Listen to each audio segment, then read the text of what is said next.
Well then, I am your host, Adam Chimail. And I'm Aaron Schroeder.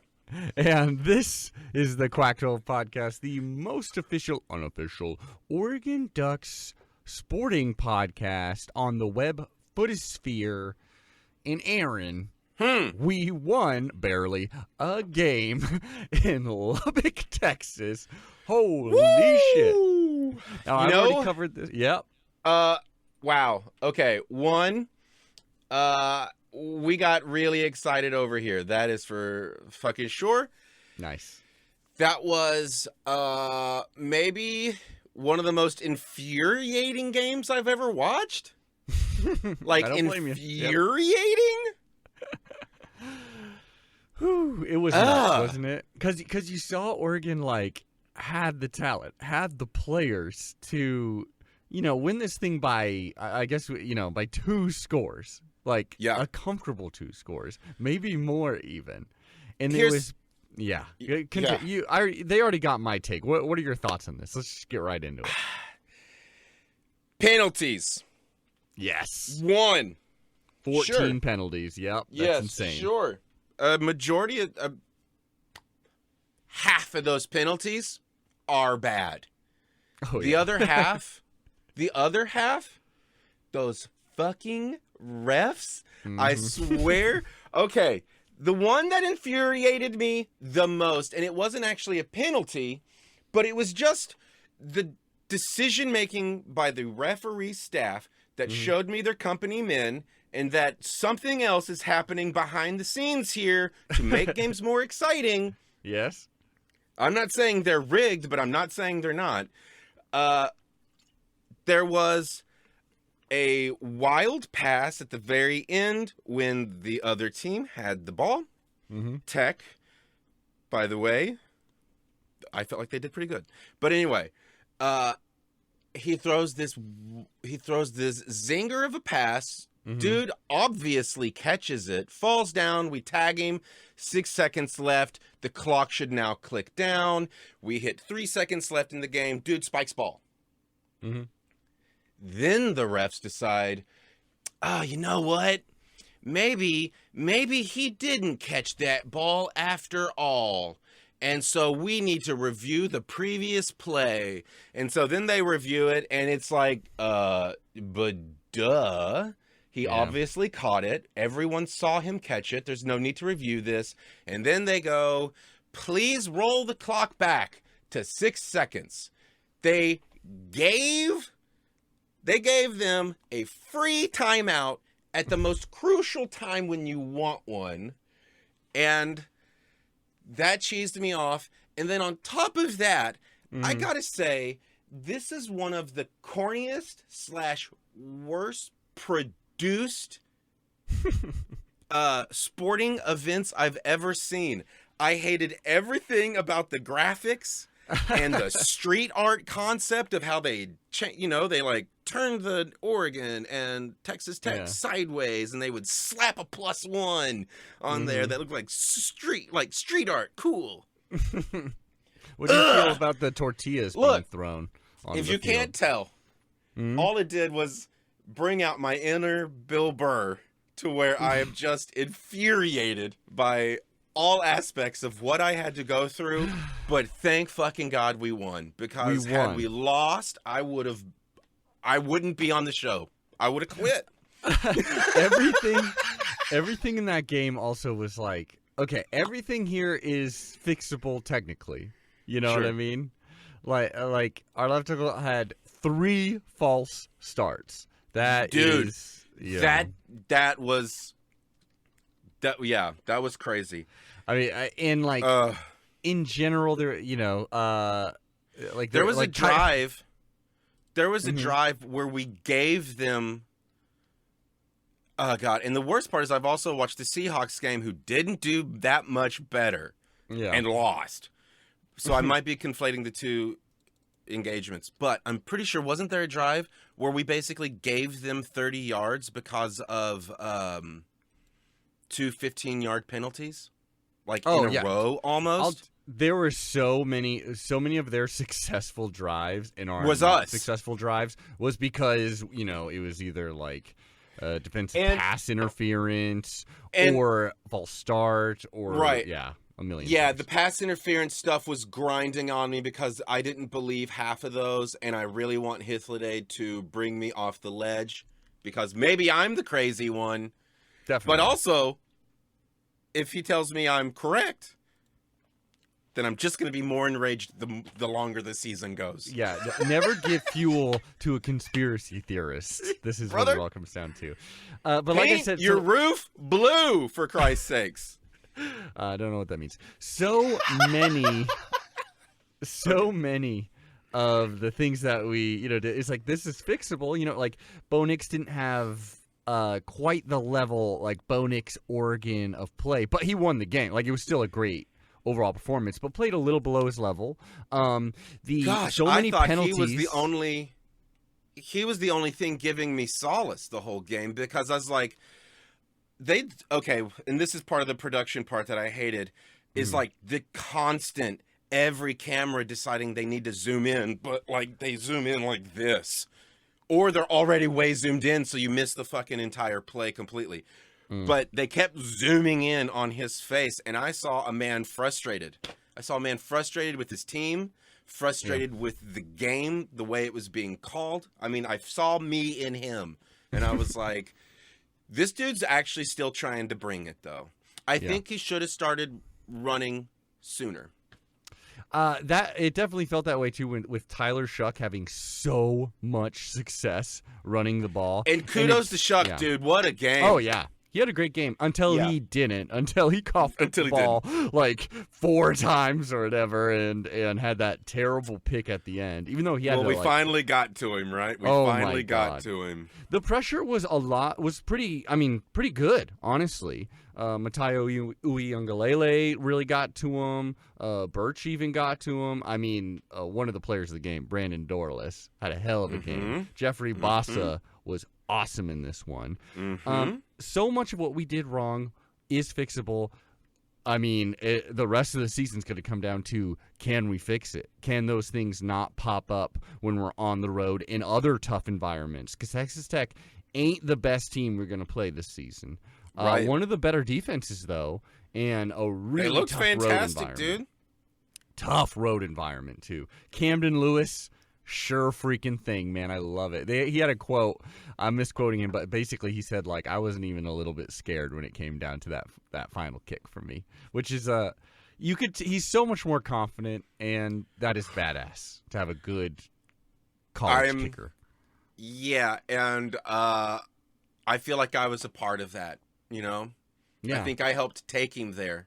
You shaming him over the years definitely helped him get better. Yeah, poor Cameron, dude. It's just like he couldn't help it. But now he's I know who he Cameron. is. You always say it. For the other years, now he's Camden because he's here for us, baby. He got through it. He learned how to water off the back.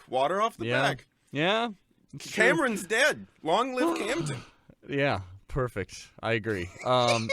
We'll get into a little bit more of the nitty gritty when our guest Hythloday comes on. Woo! And for those of us just listening, thank you so much. Please go over to Apple Podcasts, give us 5 stars, give us a comment, helps people find the show.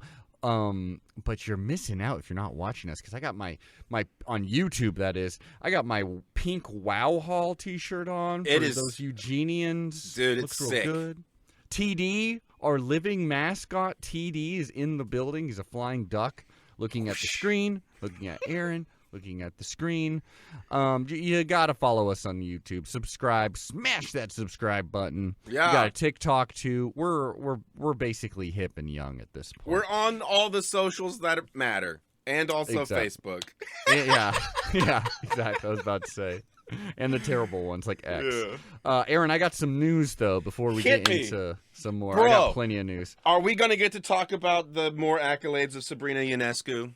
And if not, wanted that's to bring okay, it up. but let's just keep going. I wanted to bring it up because we're getting Awesome. into some. First of all, we didn't bring up that she set the single-season 3-point record in the WNBA already. Right. Which is goddamn amazing. She's still such a young player, but is clearly, like, progressing towards having one of the best careers, period, in the sport.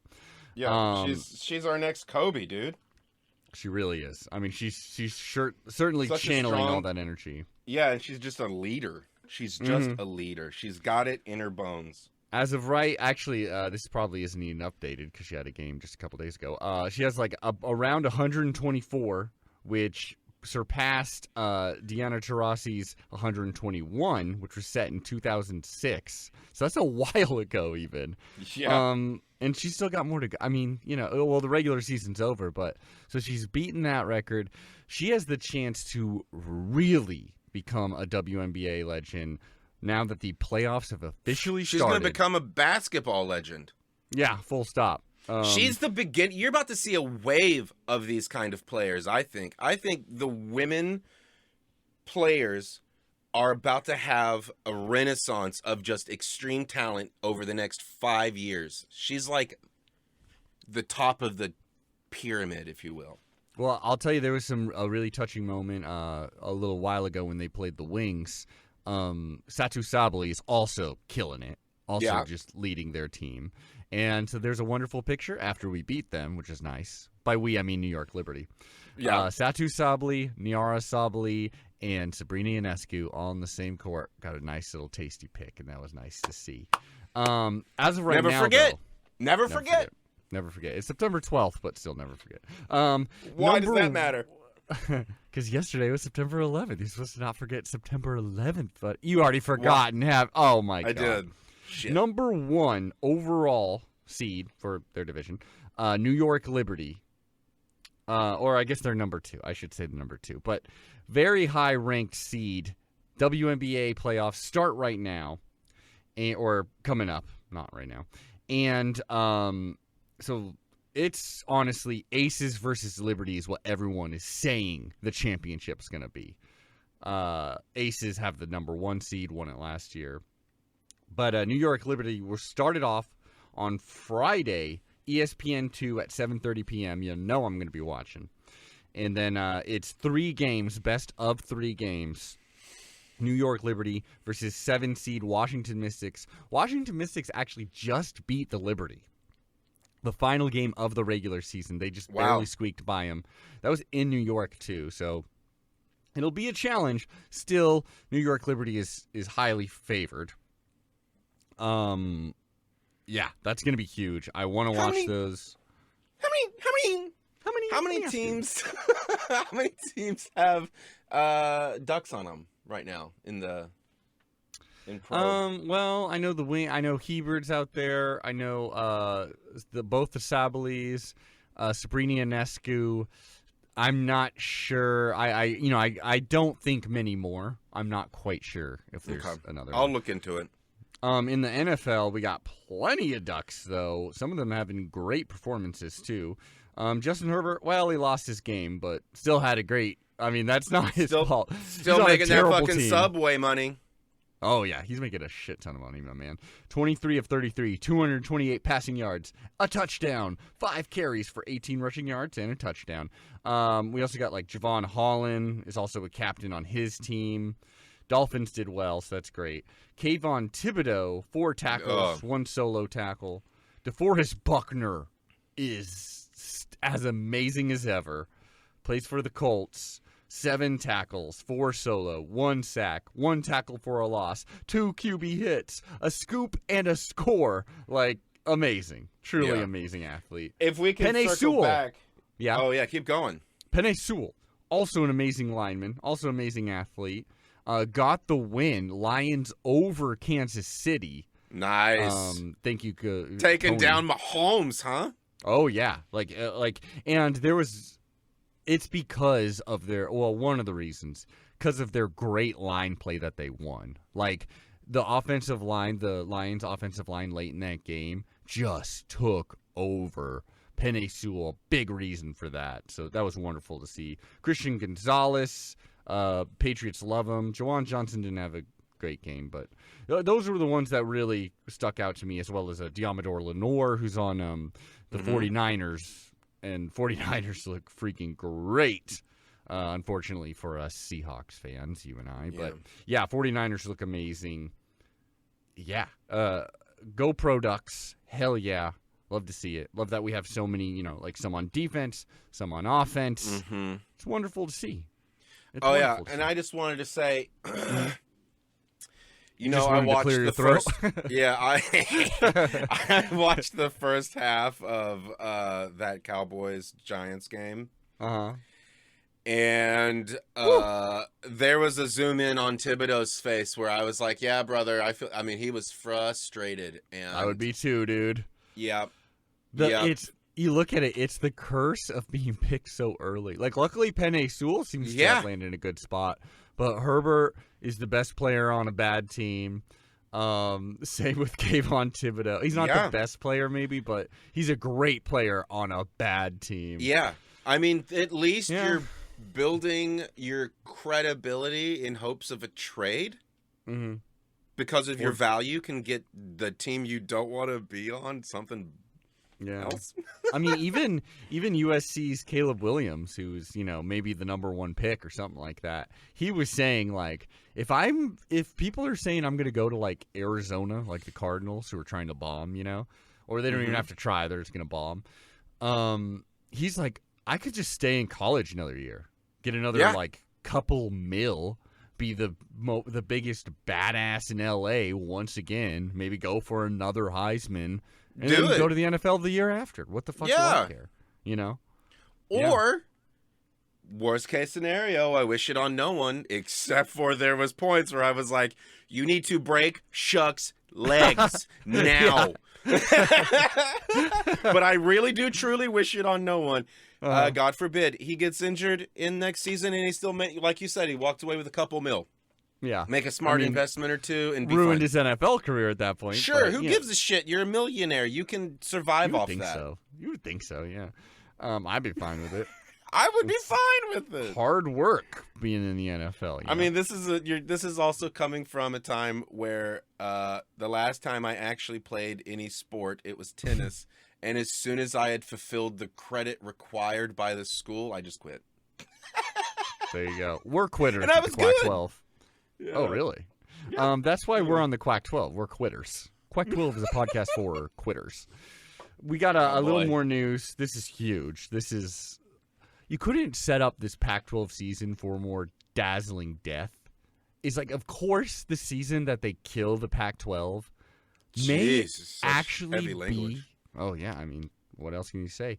May actually be the best season in Pac-12 history, which is so funny. As of right, setting up for too much maybe, but one thing we have never done. I don't think you are. So far, everything I've watched, when I tune into the games, and it's like the talking heads before, in the middle, and after, that is all it looks like, is...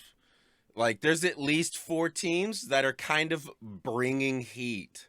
There's more than that, because, my man, for the first time ever, the most teams we've had ranked in the top 25 in the AP poll is right 6. Before right now was 6. Okay. Right now, we have 8 goddamn teams. And so I'm Who's bringing us down? Arizona, Arizona State, Cal... And there's Stanford. Stanford hard. Right. That was the game I think I was laughing at, right? Because Stanford was losing handedly to... Oh my God.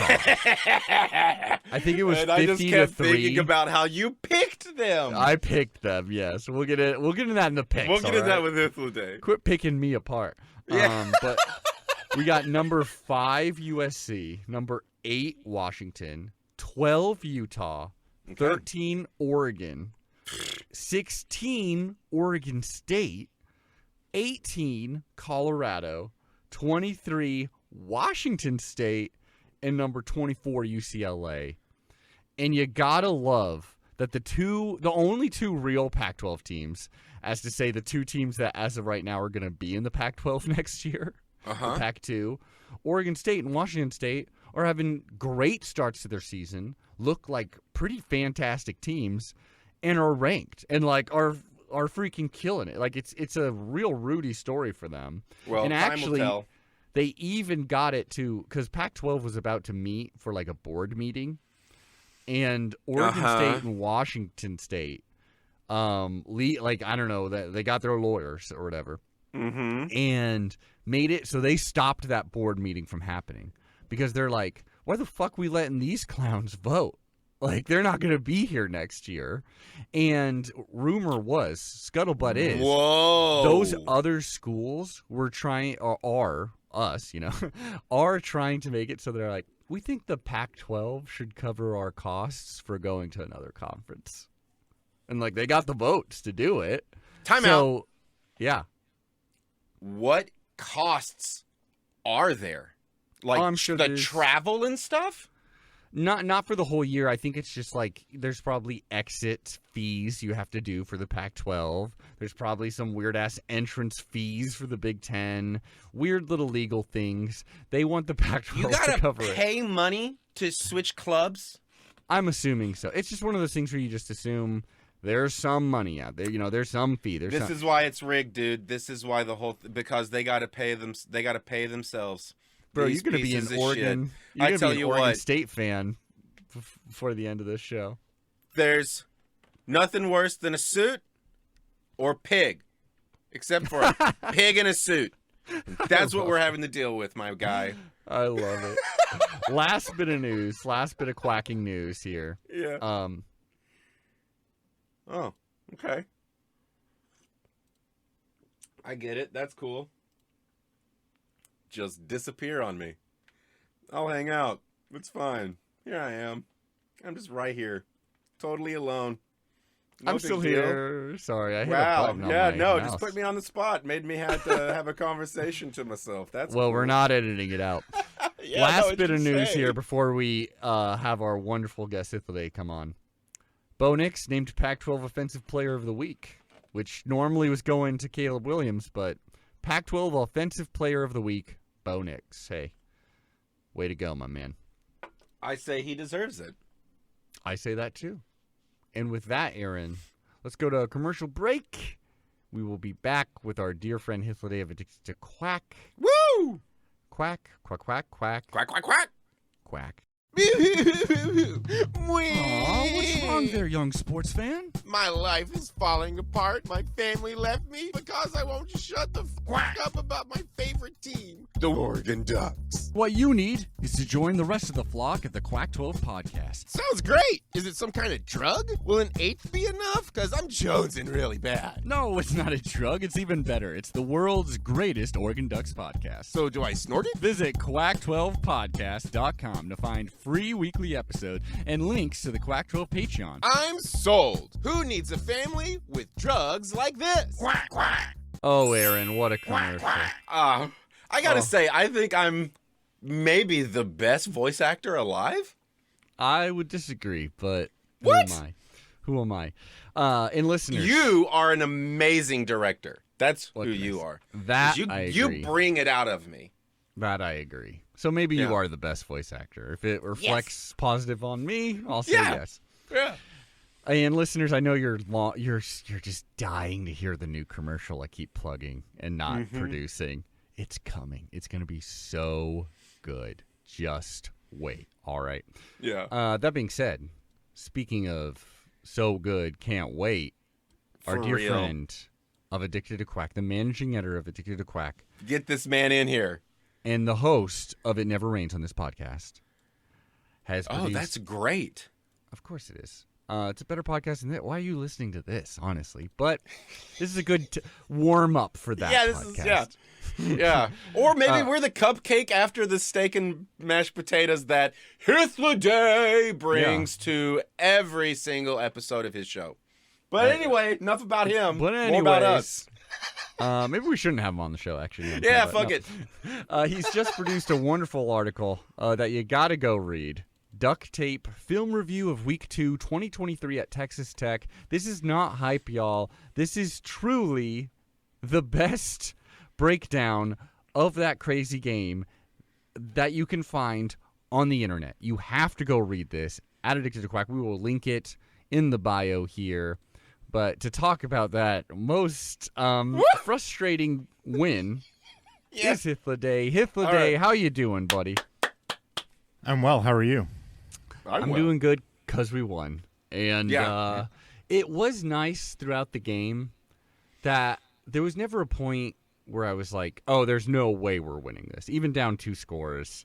There was never a point where it's like, it is even very unlikely that we're going to rally back. Like, it felt like we had it in us, and it was nice to see that it worked out.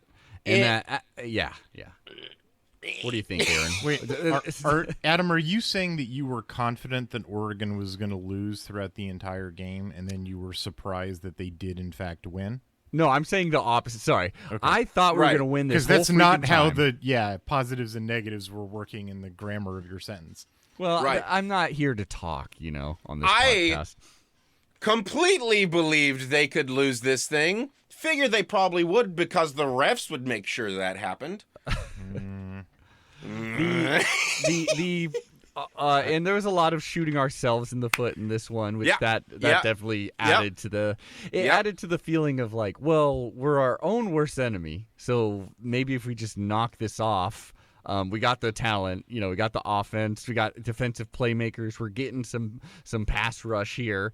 So everything could happen our way, but if we don't stop shooting ourselves in the foot, then yes, we will lose in this heinous road environment.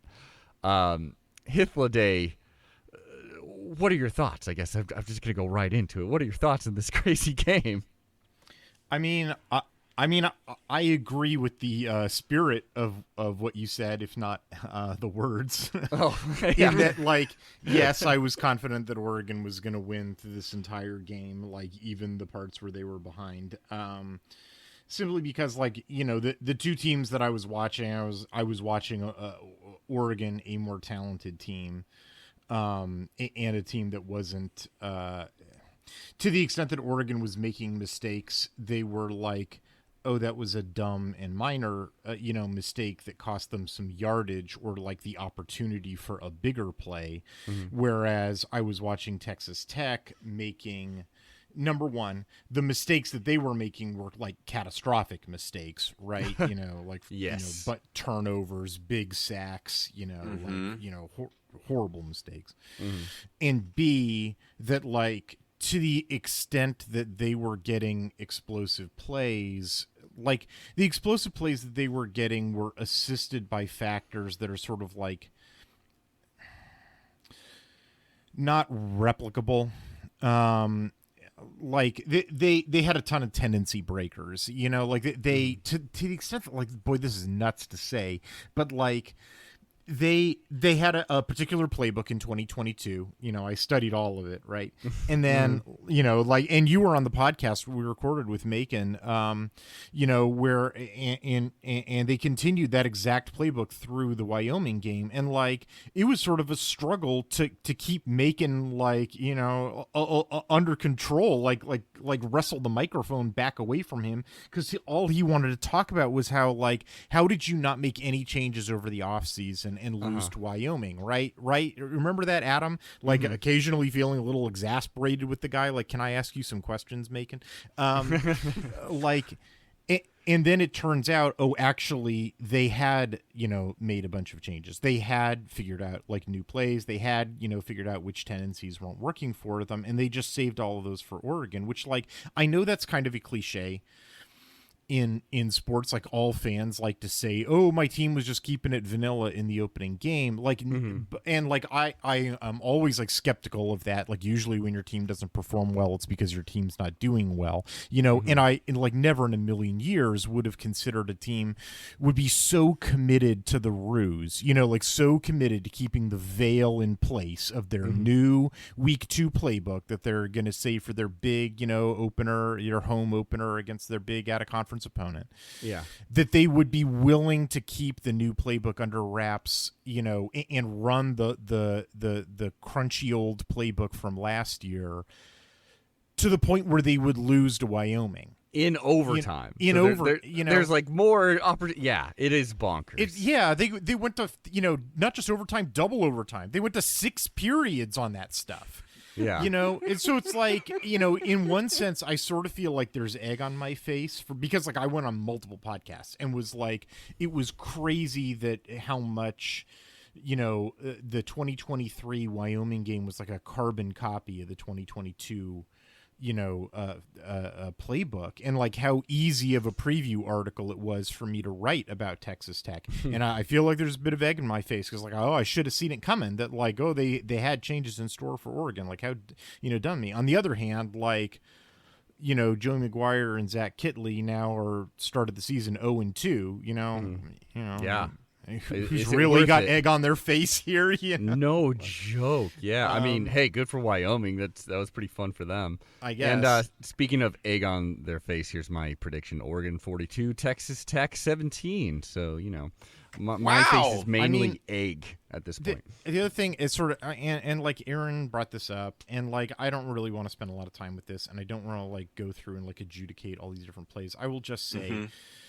Oregon penalties, 14 penalties for 124 yards. Yeah. Texas Tech 6 penalties for 65 yards. That's fairly lopsided.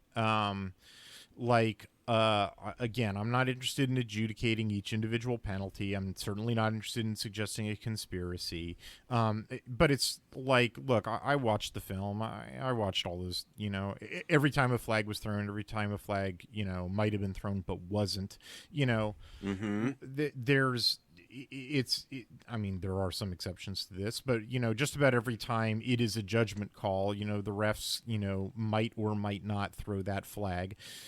Every time the refs could throw the flag against Oregon, they did. That was not true of Texas Tech. Right. They kept the flags in the pockets on several times. They might have thrown a flag on Texas Tech. Again, I am not suggesting a conspiracy. Can I ask you about one play, and just where you might see if you could make a logical rationale for it, and then I'll never ask you another question about this again.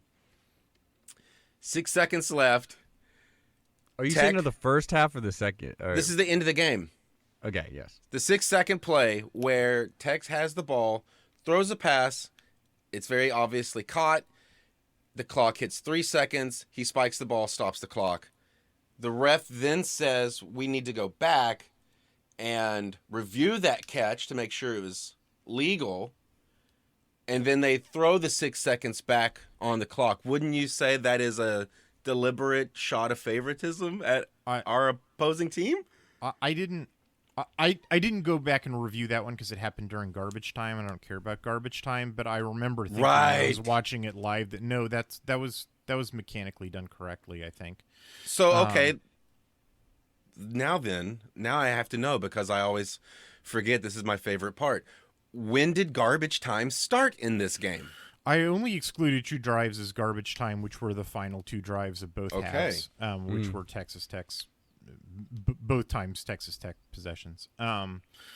Otherwise, it all counted for me. But yeah, I just wanted, like Oregon has some stuff to clean up, certainly like they have 5 procedural penalties on offense. They had 3, DPI penalties on defense. That's a lot of yards. 3 false starts from Josh Connerly. Yeah, alone, exactly. Right? Yeah. Like some of that stuff, like Texas Tech started stemming on defense, which they hadn't done at all in 2022 or against Wyoming. And like, that's the sort of stuff where when they would signal to stem, which is when the defensive line all shifts over. Right. They make a noise to do like to signal everybody jump over right now, and they shout that. And like, hey, when you're playing on the road and there's a bunch of fans yelling, you're trying to hear the quarterback like clap for the ball or whatever. Like when you hear the defense, yelling that sort of stuff, you can sort of like, oh, it's time for me to go now.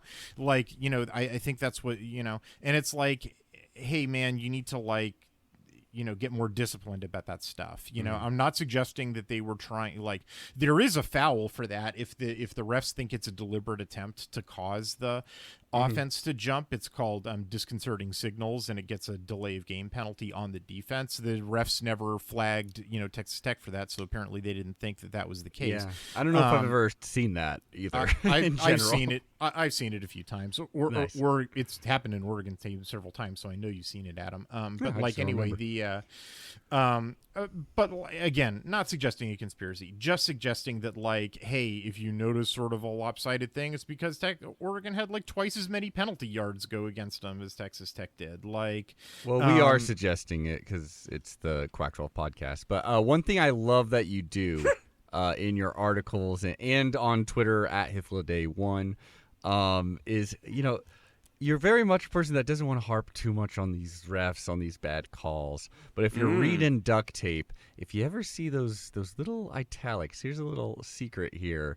Hythloday may be suggesting a little cheeky. It'll be like, and here's a interesting blocking technique or something. And then you see someone just completely two hands on a guy, like holding him. So I that always makes me laugh quite a bit. I'm sure I don't know what you're talking about. Well, there you go.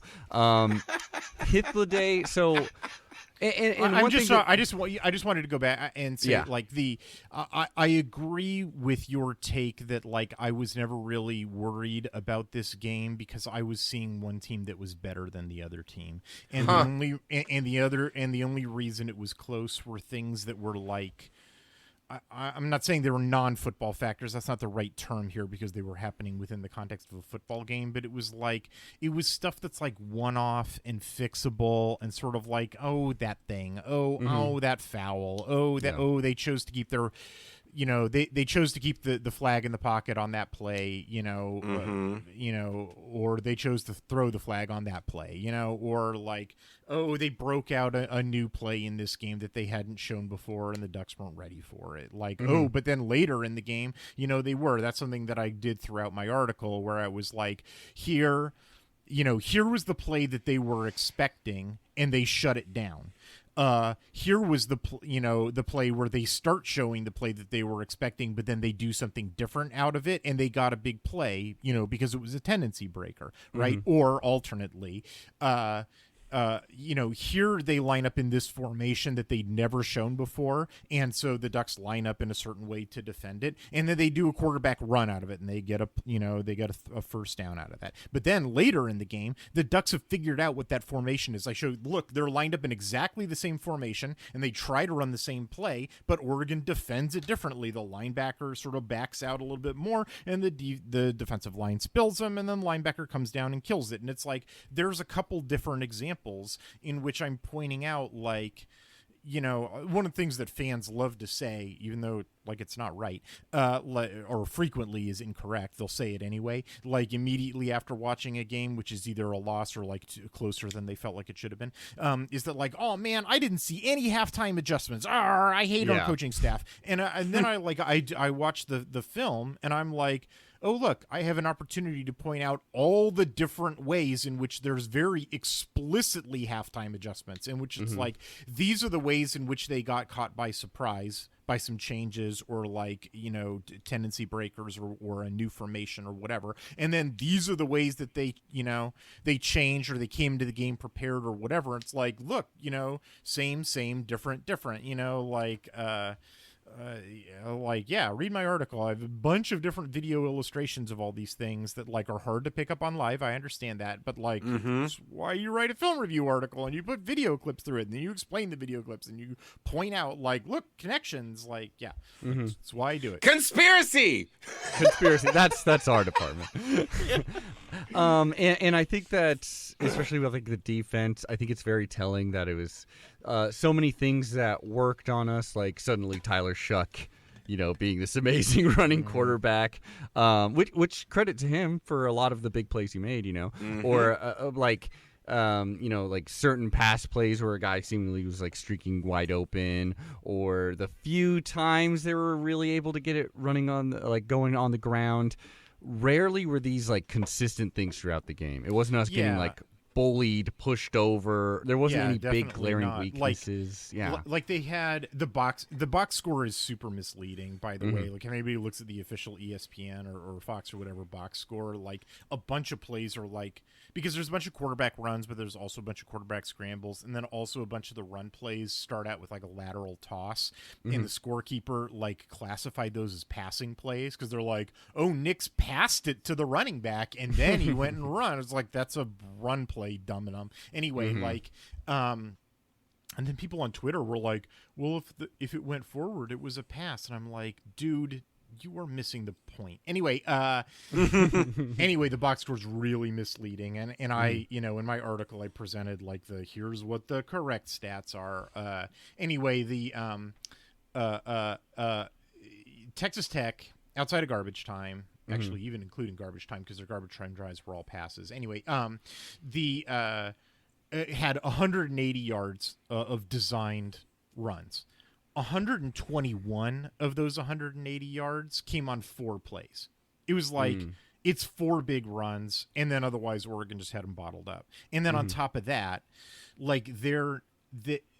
Oregon figured out their run game, like their new run game. Because if you remember when we interviewed Macon, we were like, I couldn't get him to shut up about how their run game sucked, especially without Rick Thompson, who's their great running back from last year. Yeah, it was a bit of a therapy session. It actually did sort of feel that way.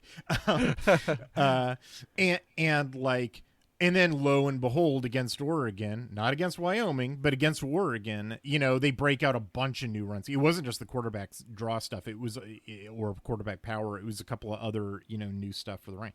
So anyway, like Oregon, solves it in, by the third quarter to fourth quarter.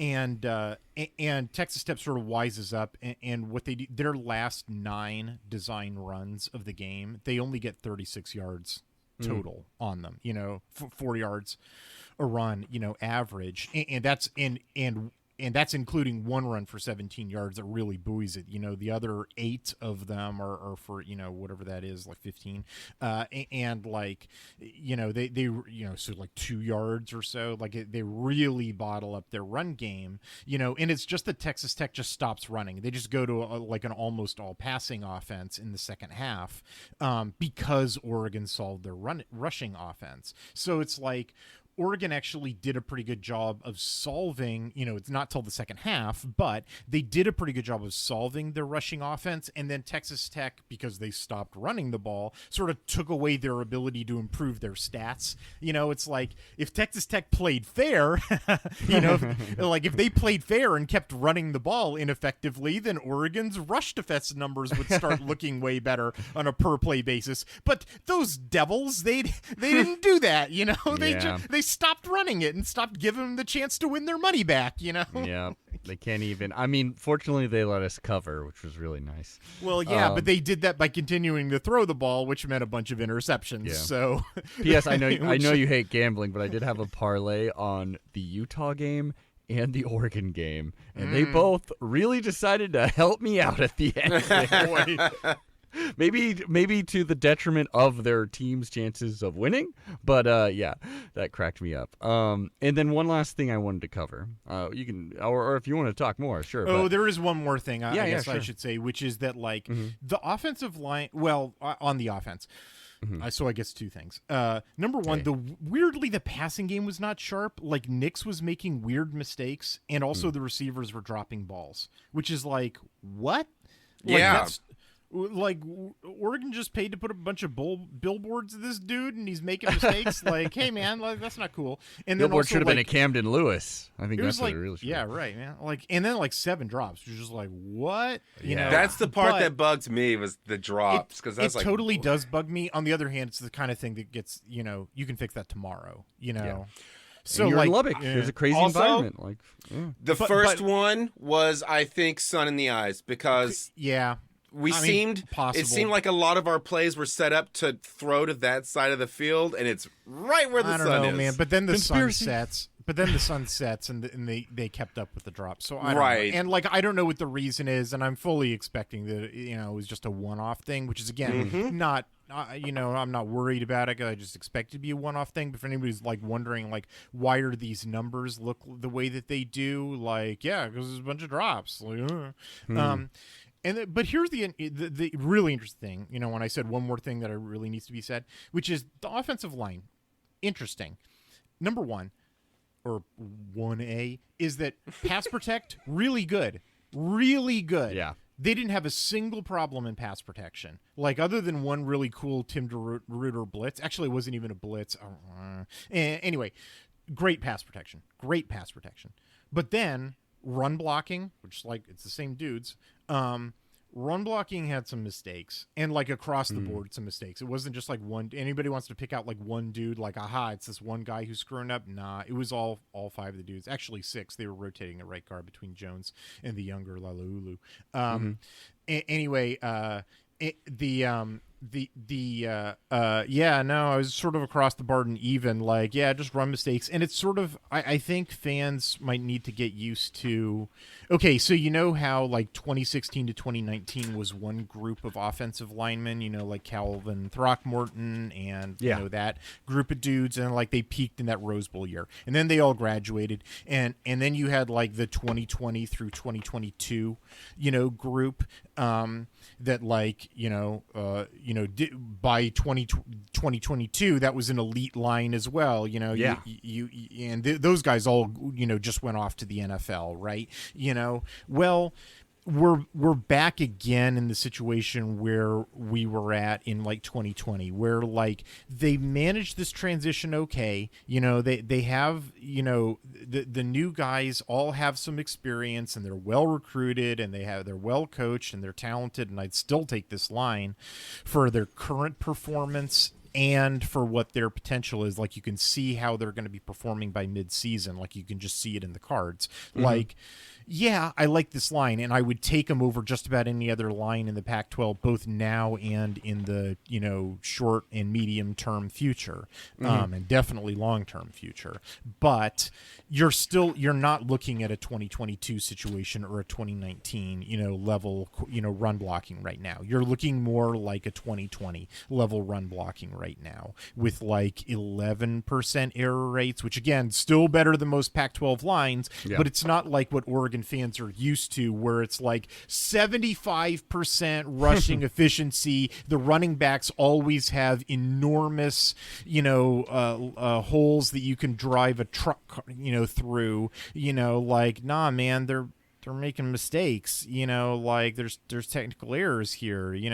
Which makes that you need the chemistry, like, more or than just anything experience, on or the line. just to get better. Like, but you can see the foundations and the fundamentals. Like these are. It's not like these are bad offensive linemen who are doomed to be terrible forever. No, in fact, I even think by like mid-season, we're looking at a pretty good line. It's a nice ramp up if you look at Oregon's schedule coming up. Like they're not going to be playing defensive tackles for nearly that good for a while.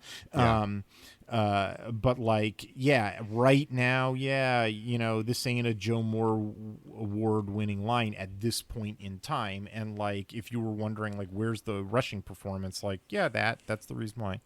Yeah. And at least it's not like, oh, they're undersized, this is the best guy we have. Like, a lot of the body types seem like what you need in each individual. No, it's just it's technical mistakes. It's technical mistakes which can, and unlike, say, the drops, which are like, oh, that'll be fixed tomorrow.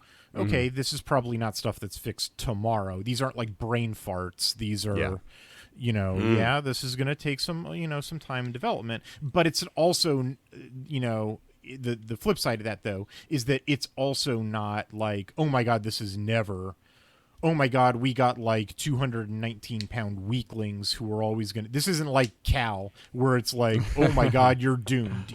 These are guys who are like, you're just going to need to wait like maybe a month, for them to really round into shape, that's all I'm saying.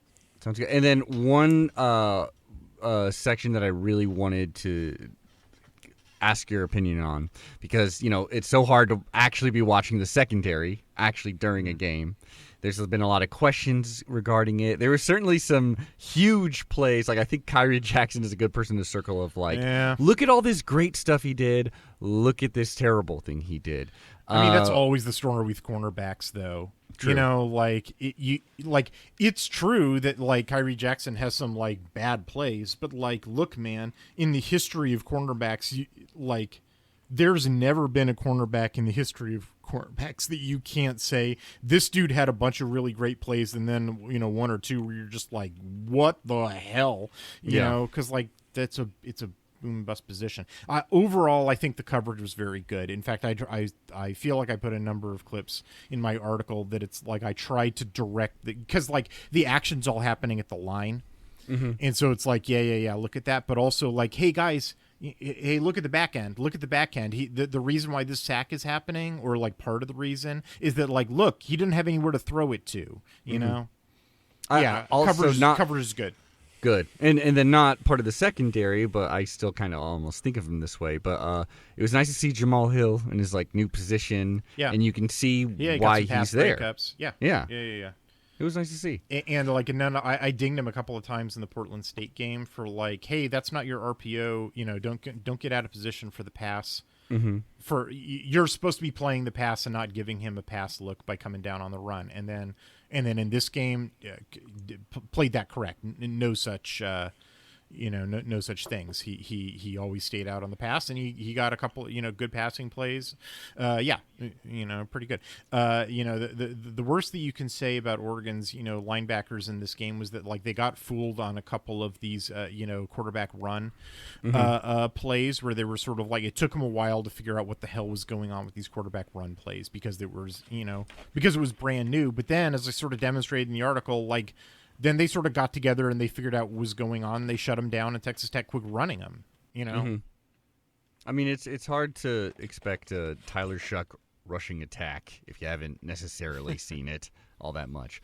Once again, listeners, Addicted to Quack, duct tape film review of Week 2, 2023 at Texas Tech. You can find that on Twitter. You can find that at Hythloday's personal Twitter account as well, at Hythloday1. Please give it a read. It's wonderful.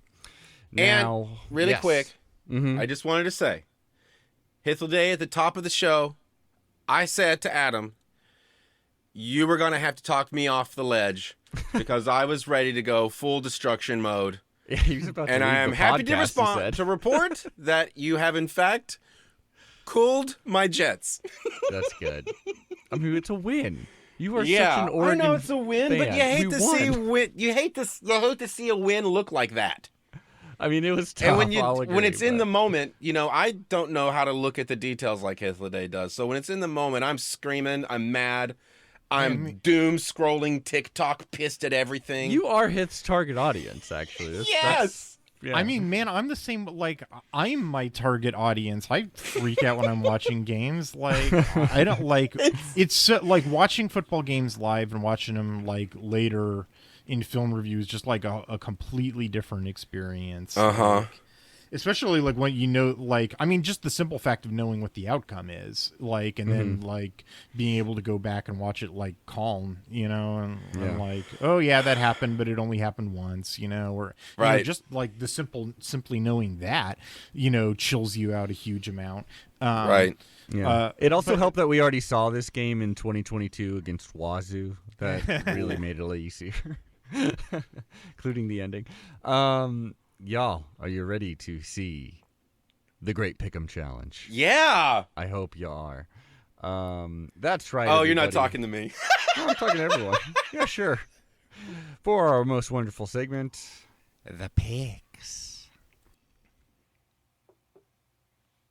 The Great Pick'em Challenge. Last week we made our Quack 12 picks, and here we go again. Well, Aaron, last time I believe we all chose Washington. None of us had any faith in the Tulsa Hurricanes. Yep. And we were correct because Washington did absolutely destroy them. This week is we're ordering this by most interesting game I now. was about to say, this one looks interesting. Aaron, we're not going to get too into this, but there's a little backstory with Michigan State. Aren't you going to say how people did? Oh yeah, all three of us were correct. We nailed it. Oh, you mean like our overall? Yeah. I'm saving that for the end. All right, fine. For Aaron, it's a surprise, so I like to hold on to it. It's like 2. I got 2. You'd be surprised, Aaron. You'd be surprised. So yeah, we all went with Washington. Number 8, Washington at Michigan State. Last season, when Washington beat Michigan State, it was a sign of like, okay, maybe Kalen DeBoer's got this thing rolling real quick. Michigan State wasn't a great team last season, and who knows what they are right now. But I don't want to get too into this, Aaron, but there is a terrible, terrible, terrible scandal that is going on with Michigan State's head coach, who is probably most likely now their former head coach. He certainly won't be. He's suspended for this game. I know that for sure. He's probably going to be fired. The short of the story, which is truly insane, is there's this lovely person who goes around the country, this lady who basically is talking to different teams about like, hey, be a human being, don't rape people. That is an advocate for that, you know, and she's a survivor herself. And Michigan State paid to, like many other teams, paid to have her talk to them.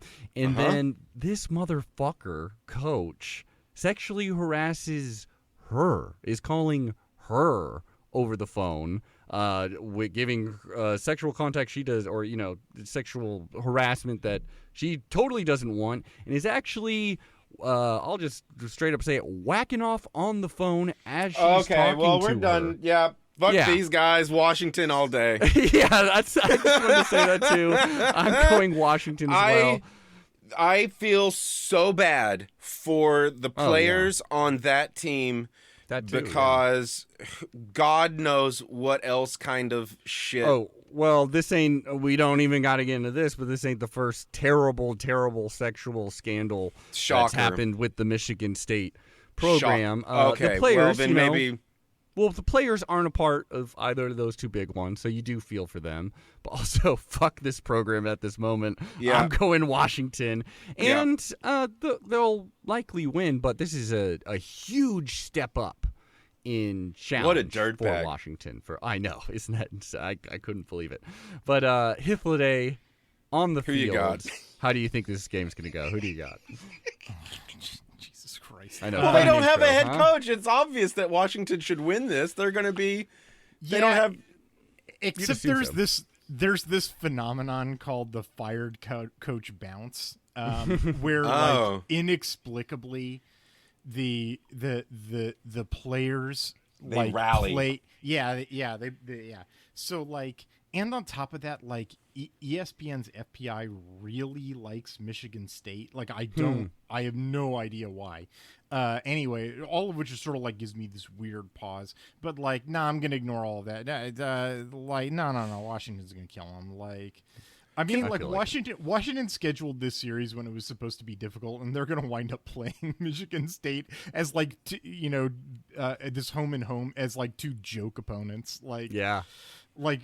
Oregon plays Michigan State in the, while Michigan State is like a playoff team, right? Like, D'Antonio era, and then Washington gets to play them during this Mel Tucker flipping nonsense. Like, and then their transfer quarterback is missing a finger, basically, while they're playing it, too. Yeah. What? Of course. Yeah. Oh, that was Vernon Adams Jr. You don't got to worry about that. All right. So we've definitely covered it, but don't worry about it. Okay, we're all Washington homers, I guess. Here we go. Yeah. Why does it always look like this? I don't know. Oh, because you designed it that way. Arizona State versus Fresno State. Saturday, 7:30 p.m. FS1. I guess I found this the more interesting one after that. Not sure why. Well, I'm intrigued by it. Yeah, I mean, Fresno State looks... they had a really impressive win week 1. On the road. Arizona State, I had no faith in them after that Southern Utah game. I mean, there was a whole lot of weird weather shit, and it was week 1 and a new QB and whatever. But I had no faith in them against Oklahoma State. to be fair, that game was competitive, but they end up losing by like 2 scores. Fresno State looks much more competitive. By the way, I think I got that one. I was randomly doing not random. I was on an interview with a Texas Tech guy last week. We were playing some Jackbox games. And for some reason, I don't know why, but he invited a second Duck podcaster to come on too. Yeah. I forget his name. Because that's what you do to be polite. Yeah, you want to give all the views. If I was interviewing, let's say, a Texas Tech, like, oh, we're about to play Texas Tech, I'm not going to invite 2 different Texas Tech podcasts. That seems weird. It's like 2 prom dates. Come on. But come on. But I forget the guy's name. Dude, good for you. You got 2 dates? For Balls Locked on On Ducks, the host, a very cool guy, I want to get him on the show specifically because he also revealed he was the voice for Southern Utah, the Thunderbirds. He was like calling, talking about that game. I was like, dude, I will pick your brain just for that experience. It's so funny to me. So we're gonna try to. He's already agreed. We'll get him on the podcast sometime soon. Mainly to talk about an ASU SUU week 0 game or whatever, week 1 game. But yeah, a little tangent there. Aaron, who do you have here? The Bulldogs or the Sun Devils? I just really like that Bulldog, and so I think I'm gonna have to go with the Bulldogs. That's okay. Do they have a real English bulldog walking around the field and shit? No. I guess they don't. Oh. Yeah. Well, then they might not win this game because that's the kind of energy you need. Well, I mean, Georgia has a bulldog, and they have lost. The dog got scared. I remember against the Longhorn. Not recently, not a couple years, but if you scare the bulldog, apparently it helps you beat the team. Texas learned that a while ago. Fuck that. Okay, shit. It seems like I should be picking Arizona State, but I feel like the Bulldogs got it in them. Look at that mascot. He's amazing. I'm absolutely choosing Fresno State because I still have no faith in this ASU. And it's not necessarily because Kenny Dillingham. It's more about, your own personal the guy feelings. before him. I just don't think they have it in them right now. And they're banned from bowl. Like getting to a bowl game, which really blows. They found out right before the season. They're Jeff banned? Tedford's a good coach. Yeah, they got banned. Yep, because They actually banned themselves. Oh, they banned themselves. Yeah. Good for them. Yeah. But Fresno State, Jeff Tedford's a good coach, and they got some momentum. So I think, and that they're a future Pac-12 school most likely. So I'll go with the Bulldogs as well. What do you think, Hith? I also have the Bulldogs. In the preseason, I was sort of warning everybody. Like, I think that Fresno is going to have a very good year this year. And they are 2-0. They beat Purdue at Purdue. Mm-hmm. And then barely beat Eastern Washington. Yeah, I know. But I will say, they're not having quite as good of a season as I thought they would be. Their defense isn't as good as I thought it would be. And even though the analytics have Fresno winning, Vegas has Fresno winning, even as a road team in the desert against Arizona State, and so therefore I'm gonna pick Fresno because I'm not going against math. I will say, I kind of like Arizona State to, even though this is going to be a 3-0 pick for Fresno. Don't be surprised at all if this is actually a closer game than the Oklahoma State game was, and the Arizona State starts to look better in this game. This might sound like this pick might sound like it's time to start writing Arizona State's epitaph. This might feel like a turn the corner game for Arizona State. It's sort of my side bet here, even though I'm picking Fresno State to win. Good to know. Intriguing. That's why it's number 2. Next game. So Colorado. yes, good choice for interesting game. It is. Yeah, I thought that was. Right. Good job, Chimeo. A number 18 Colorado versus the Colorado State Rams. I mean, I guess it's interesting because Colorado season just continues to gain more and more hype. I am the only one that chose Nebraska.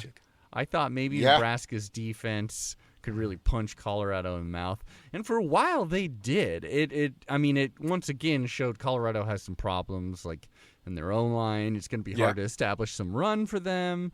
But that Junior game moves revealed- around though. Oh yeah, he holds on the ball maybe a little bit too long. Things are like there's a little bit of hero ball in there. But Yeah. Colorado's defense did great against a really bad offense at home, but they won in dominating fashion. Nebraska definitely sucks. It turned into a dominating game. Yeah. Like, it felt like was the Utah-Florida game a little bit. Where Yeah, one exactly. It team was is like two just- teams that yeah. were kind of like making a lot of mistakes at each other, and then like Nebraska's mistakes turned out to be much more costly than Colorado's mistakes because like Nebraska's quarterback is like actively trying to sabotage them. He was rough, man. I felt yeah. bad for him, honestly. But like in terms yeah. of like the pantheon of blowouts that I've ever seen in football games, like sorry, that was not what I would classify as like the better team just confidently bestrode the field and ran their inferior opponents off of it. Like, man. It was Nebraska's offense just tried, and then it just eventually their defense like broke because if Jeff Sims was a Colorado plant who was actively trying to destroy Nebraska, like that would actually be a pretty now you're credible speaking our explanation. language with this conspiracy. Now Oh you're speaking yeah, our let's get language. into it. Okay, so that's canon now. Hythloday, if you had a vote in the AP top 25, would Colorado be in your 25, and where do you think they'd be? I mean, I am a voter on the CFB poll, but I'm a resume-based voter, and I wait until week 3's data is in order to even start putting data into my spreadsheet. So I'm Fair sorry. I don't know. I can't answer that question. We'll ask again next week. I would Next need week. to know 131 data points on different teams. I don't know. Wow. I feel like I would have them just in like number 25, number 24, 23, something like that. But maybe that's just me shit talking. Aaron. Yo. They're 2-0 over 2 Power 5 teams. I mean, probably my system would wind up ranking them. Fair enough. Aaron, you have been so hyped. You've been loving this prime hype. Yeah. Right in the wave of hype.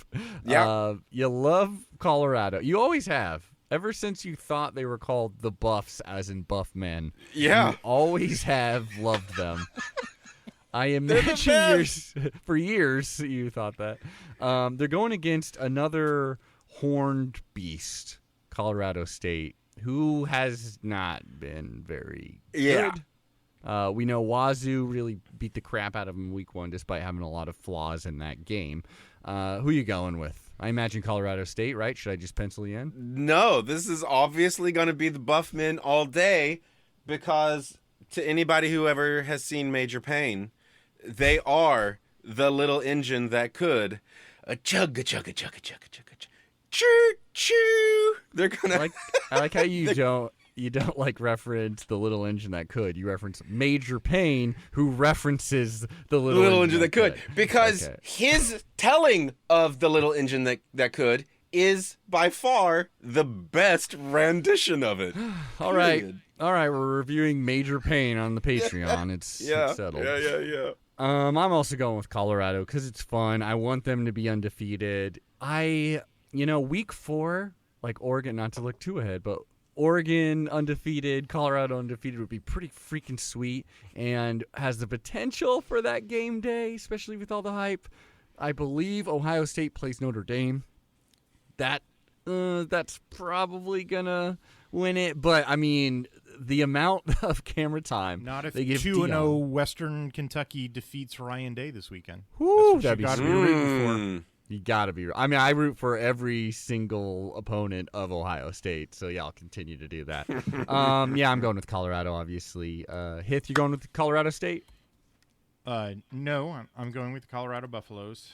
Surprising. In Fair the enough. Artiodactyl Bowl. Yeah, these two teams, they do have a history. They do hate each other, so maybe that'll add something. But Colorado State ain't no good. So They're both there it is. toed ungulates. Yes, I know those words. Number 16, Oregon State takes on San Diego State. Oregon State has done absolutely everything you've wanted them to do. Like they're not like a perfect team, but god damn, Jonathan Smith is a great coach, and it'll be sad when he goes somewhere else next year. Is all I gotta say. Most likely, maybe he's truly is he? Maybe not, but if I had to bet money on it, I would say someone is gonna swoop him up. You would hope, but he doesn't get as much hype as he deserves too. So maybe there's not going to be a deal big enough to get him somewhere else. But maybe his heart truly is in it, being a Beaver. But it's crazy. I mean, I am a little bit jealous of this great coach that they have with the loyalty. I'd rather have the recruits and the money and be in one of the big two conferences. But you know what school? If I were the only school, I would be okay. If I were the AD of any particular school, I wouldn't hire Jonathan Smith. I don't think he knows how to recruit. I don't like the way that he managed his roster this offseason. I don't think he knows how to run a modern offense that would actually win a playoff game. The only type of school that I would be at where I would want to hire him, where I would actively go out and get him, Service Academy. I think he'd be bang up at a Service Academy. I think he'd stay loyal. For like is that like 20 Navy, years. Army? Yeah. Okay. And his offense would be like perfect for a Service Academy. That's a good, yeah. And I know there's a couple of service academies that may be looking for some new coaches. So who you got, Aaron? You backing them Beavs? I am. I'm going to go with Oregon State. Well, I don't know anything about this other team. Who is this other team? San Diego State. They just got beat up pretty bad by another Pac-12 school. Was it UCLA? They lost to UCLA, although that game was funny. Like I didn't watch a single minute of it. Right. Yeah, I remember this. Basically, UCLA blew up in the second quarter, and then they decided, and then just no football was played in the second half. It was just the most it was not a football game in the second half. Yeah. Now I kind of feel like maybe it's going to be San Diego.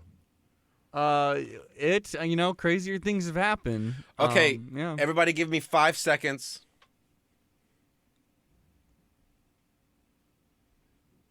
It's San Diego. That's who it is. I'm going San Diego. I have to.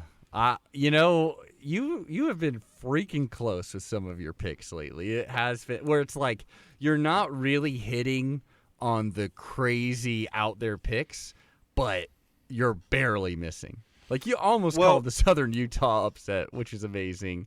There's an energy shift there's an energy shift that we are all currently having to ride the wave through. It's probably going to be happening until May, so Okay. There's stuff happening in the background. Can't help it. Just what's happening. Sounds very scientific to me. Very scientific. I'm going with the Beavers because this is the season that I've always wanted in my whole damn life. 11-0 Oregon State, 11-0 Oregon, and they meet up in that final week to decide. That would be amazing. Well, in that scenario too, it'd be a rematch in the Pac-12 championship game too, most likely. But that's what I ultimately would love to end this conference with. I think the best way to end it would be we have 11-1. The next best team is 9-3 somehow. So it just falls apart? No, we just be good. Crush through. Just feel good about it. I want the all 8 ranked teams right now for the Pac-12. I want them to be winning as many games as possible. I love the Pac-12 dominance right now. Hythloday, who you got? You backing the Beavs? The Beavs are going to win this game. I mean, basically, San Diego State was given so many opportunities in the second half against UCLA to make it a game that they couldn't, take advantage of. And, Oregon State's just, Oregon State is not going to give them the same opportunities. Like, and, so if you couldn't like bounce back and weather that storm from UCLA, you're not. First of all, Oregon State's not going to give you those opportunities, and like they're not going to like present like a storm of points. Like UCLA had this like storm of points. Oregon State's not going to do that. They're just going to like steadily like run up the score, but they're also not going to give you like opportunities to get back into the game the way that UCLA did. And so like, what the hell are you going to do? Like, yeah, this is, the score is going to wind up being like 28-3, and then you're going to like look at the box score and it's going to be like, this doesn't actually look like that impressive of a box score. How did they win by 25 points? But like, it's going to look like that, Fair enough. Oh, interesting. Troy Taylor Ball. Oh, geez. Troy This seems Taylor like... Bowl. So this is Stanford, their coach, who, Troy Taylor, going against his old school, Sacramento State. So that's kind of fun. By the way, Aaron, you said you watched a little bit of it. I could not have been more wrong. And I knew Stanford probably wasn't going to win, but I was like, I could see them surprise, maybe it's close at half. It was like 50-3. Right, it's because you love that team. You're blinded by the love. No, and I think it's just, look, the problem is that you love trees. You love the forest. You love being out in it. They got you. They got you blindsided by the beauty of that tree. It's not true. I hate USC. That's what it really was. And I wanted to see a competitive thing, but I didn't watch any of that game. Again, I was a little too busy doing something else. Holy shit, 50-3. Yeah. At half. It was over. It was over within like USC. They actually did punt within their first 5 possessions, but they got a punt return touchdown, so it looks like it was 5 possessions, 5 touchdowns. Wow. Wow. USC is continuing to be a very, very scary team, especially on offense, especially with what Caleb Williams is doing. Like, amazing player. This game, I definitely don't know anything about Sacramento State. I got their schedule up right now. 38-34 against Nicholls State in week 1. And that sounds like nothing. Against Texas A&M Communications or whatever. Texas A&M Commerce Lions. Yes, they won 34-6. Of course they did. So take that what you will. It would be a new blow for Stanford to lose to them. Well, and that's where I've got to put the focus on, is Stanford this bad? Because it sounds like Sacramento State has been, playing like middle school teams. I guess. So, I don't know. They've been playing FCS teams because they're an FCS team. Yeah. So middle school They are teams. also a middle school team. Yeah, right. Yes. Right. They're populated with college students. Look, this is a game for Stanford to lose, so therefore I think they're going to have to win. I don't know what that means. I think maybe they could lose this shit.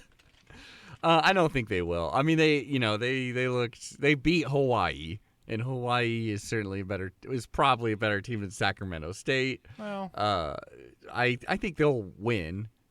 I wouldn't shock me if it was close, which would be a bad sign. It's funny that this is the win. game. This is the game that's hanging us up. I don't know anything about Sacramento State, but Stanford's gonna win. It's an FCS team. They're probably gonna win. Hythloday? Sac State. Wow. Ooh, Can I change my answer? I want to say Sacramento State. You can always change. I will shame you because you didn't immediately go with the underdog against Stanford, but yes, you can change your pick if you want. I don't want to. I'm sorry. I don't want to. I think Stanford's going to win, but I think it's going to be abysmal. It's going to be like 7-3. So you are going with Stanford. Hythloday, why'd you pick Sac State? Stanford lost their quarterback against USC.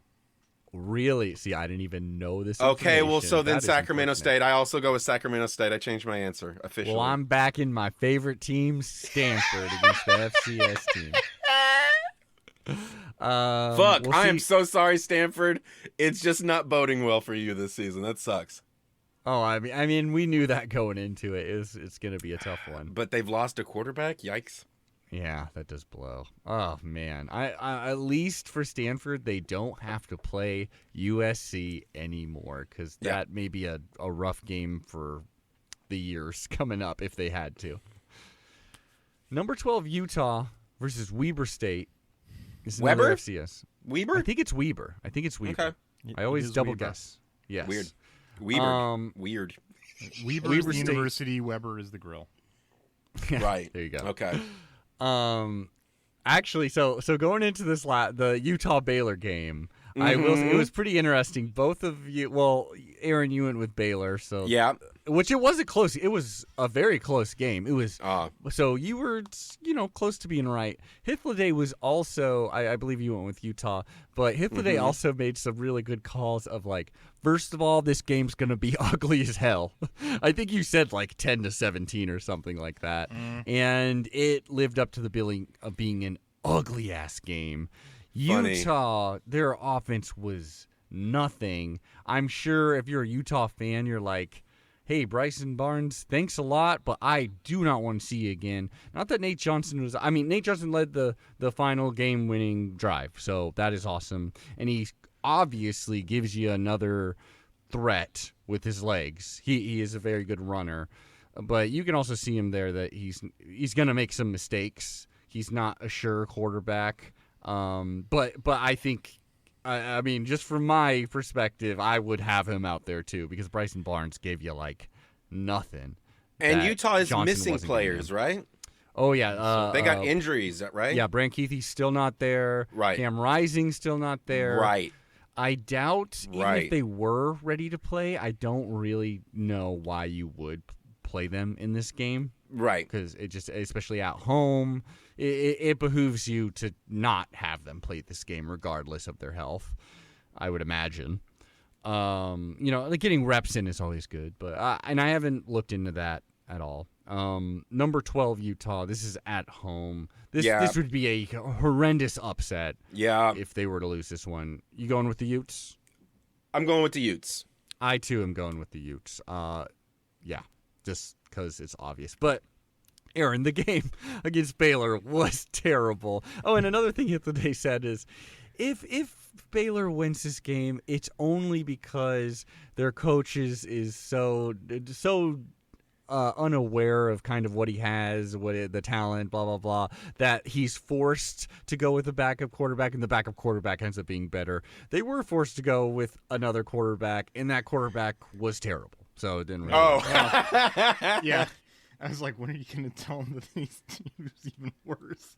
Oh man, he really was. It was like, because like Baylor had an early lead and they could have had more points, but then I don't think they scored at all in the second half, did they? And wow, just shut down. And Utah, the best part was that Utah basically, like, the reason why they covered was a pick six at the end. Yeah, and he tried to stay out of the end zone. So bad. It was like, Oh my god. It was it was a hard game to watch, but they covered, so they must be a great team. So I will obviously take Utah. The funny thing is, Weber State is probably the most competently coached team that Utah is going to play so far. Hey. And they also probably have the best running back that they're going to have seen so far, Bankston. Who's averaging, I think, like 7.5 yards per carry. Wow.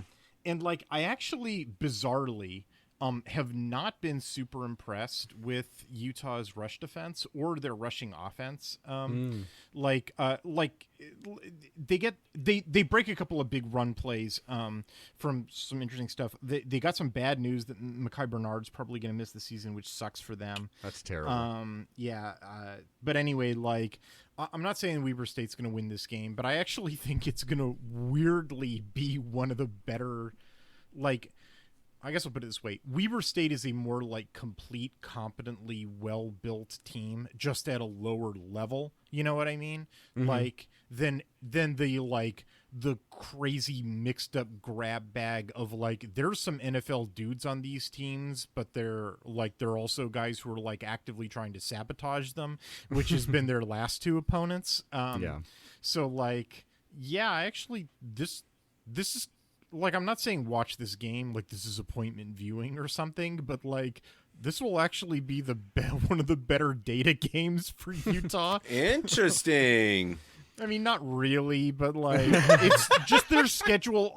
Utah's schedule is so messed up, man. Like, and it's not like it's their fault or anything. Like, I'm sure when they scheduled Florida and Utah, or Florida and Baylor, they were like, "This schedule rocks. Like, this is gonna be great." I'm just saying that, like, from a data perspective, it's just like, man, I wish I knew who Utah was. Like. Yeah, and then they're gonna go against UCLA next. Yeah, right. Like, I don't know. You know, Chip Kelly, like there's screwball teams. Yeah, right. Yeah, like, it's who's lining my up. Quarterback. I don't know. Should it be the 5-star that I moved heaven and earth and made a bunch of promises to get, or should it be this Washington kid who? No joke. And it's lining up perfectly for Utah to be like kind of a underwhelming looking team until we play them, and they'll have everybody back, and then suddenly they're gonna be world beaters. Yeah, we'll see what happens. Then number 20. Speak of the devil. Number 24, UCLA versus this team, which I forget their name even, to tell you the truth. North UCLA. Carolina Central. Of course, it's North Carolina Central. How could I forget about North Carolina Central? They're a central school. They're located in North Carolina. It looks like their logo is a hawk, maybe an eagle. It's kind of maybe a badass. falcon. It is pretty badass. Is that enough to? Their rivals are the North Carolina A&T Aggies, who are playing an important role in the civil rights movement. The Greensboro Four were A&T students. No shit. World War to sit in. Yeah, there's a statue of the four of them on campus. And these guys are their rivals? Yeah, I'm sure any NCC students probably, hate the fact that all I'm doing is talking about their rival. But How great their rival is, yeah. I'm also like, screw these guys They play then. this like awesome football game every year. NCC and A&T, Central and A&T is a great game every year. And Mac Brown loves that they're playing that game. He wants no part of any other North Carolina school. Sounds anyway, they Central upset A&T on Saturday, which is why I'm talking about. Oh, okay. Well, Hythloday, what else do you know about this team? They upset Jackson State in like Deion Sanders' last game. And do you think UCLA has their scruples together? I mean, no. Like, I think it's a screwball team. So like, UCLA is going to win by 50. Oh, okay. Then I pick UCLA. Oh, so now you're just asking Hythloday what he thinks before your picks. It'll be a game that's like 3-0 at halftime. And everybody's going to be like, calling up their cousins and being like, hey, turn on the UCLA game. Like, Chip's going to lose, and then like, I guess I'll win the game and get 7 touchdowns. That's this sounds so crazy. funny. I'm going to buck the trend. I'm going to pick the UCLA Bruins to win. I'm not a fucking idiot, Aaron. Yeah, we're all going with UCLA. Let's be real. But expect some goofy, hard to watch stuff from. I might watch that one. Out of all the games, that's going to be the one you watch. Yeah, I want to see goofy football. It may be boring goofy football though. Oh. Washington State, number 23, which is pretty freaking cool that Oregon State and Wazoo are ranked. Mm-hmm. I doubted them so hard against Wisconsin. What I did not know is that Wisconsin continues to be a very not great team. Wazoo had a great game. I went a little too far there. They won a game. Did you watch that game? I watched some highlights. I did not stick through this whole game. The win expectancy chart on that game is so hilarious. I bet. Washington State's winning, like all through the first half, especially in the second quarter. Like Washington State's winning, like their defensive line's forcing fumbles, like their ends are really good, and then like Wazoo just like just goes into complete meltdown mode in the third quarter. Just like completely melts down. It's like nothing but punts. I think they go like 5 straight 3 and outs. Like, it was crazy. Wisconsin goes on these long touchdown drives where just Washington State looks completely out of sorts and can't stop them. And then Wisconsin's totally in position. They're down by 2 points. Like, they're totally in position to like take the league and put them away. And like, oh, Wazoo's going to coog this stuff.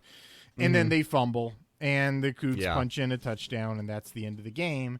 And so then it's like all the flags come out, and Cougs versus everybody, and yeah. But it's just like, dude, oh my God, dude, you're like, they cooged Coogan it. It seems like this Cougar team, we don't have much data, but it seems like they're rolling with a 2-sided die.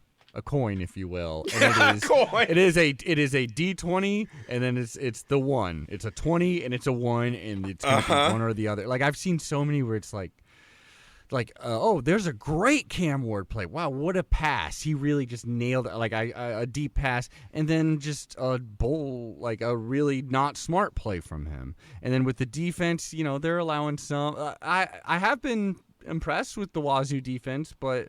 They're still not the most talented bunch. It's just that their defense is made up entirely of their defensive ends, which, like, if you're going to have a defense, like, guess what? Those are the dudes in the NFL who are paid the most on defense. Well, that and cornerbacks. Because, like, they can disrupt the passer, and they can, like, they come off the edge and they can blow up your run game. And, like, they're super, it's just like, they've got really good defensive ends, and they can force a bunch of fumbles, which is what they did in this game. And, like, they got a fumble return touchdown. Like, they, it's just like, but, like, if they get blocked, then Wazoo doesn't have a defense. So, like, that's it. It'll be great when Ron Stone Jr. Gets in the portal, comes over to Oregon. That'll be wonderful. Oh my God, Oregon could. It's happening. It's happening. No, I'm sure he'd rather play in the Mountain West next year or whatever, the Pac Mountain West or whatever. Oh my God, I love them.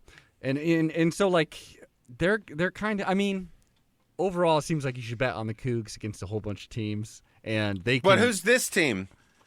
Northern Colorado. And their story is they find they're bad. This is FCS weekend, man. This is like... Yeah. Oh, like okay. So we should be... Okay, so Washington State.